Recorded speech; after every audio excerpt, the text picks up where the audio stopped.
хай юу гэсэн чинь юу гэж юм? Шунал ихтгэл шулан болно. Тэгвэл нэгтэй болчоор хоёртой болоход дайраад. Хоёртой болчоор дөрөвтэй болоход дайраад байгаа чинь шул мөн үү? Мөн байна. Шул болох гэдэг юм байна тийм. Тэгвэл хүн энэ шунал гэдэг юмнасаа болоод гим нүглийг хийсэн юм. Ингээд гим нүгэл хийцэн учраас хүн нь өвддөг болсон юм нэ. Шалтгаан энэ юм байна. Шунлаасаа болоод гим нүгэл хийсэн учраас өвддөг болсон. Нүдэ нэгээрээ заадгүй дэлхий дээр нар хэд байдیں۔ Нэг. Бурхан хэд байдیں۔ Нэг. Юу лээ? Бурхан хэд байдیں۔ Мэдгүй юм ээ.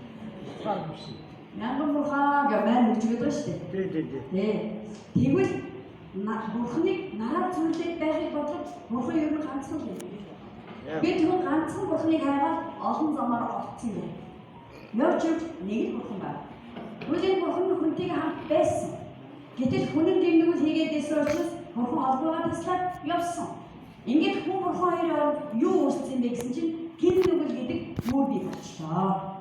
Энийг хэрвээ шийдчих юм бол бурхан хүнтэйг хамт байх гэдэг юм баггүй юу? Тэгвэл энийг шийдэх арга байна уу?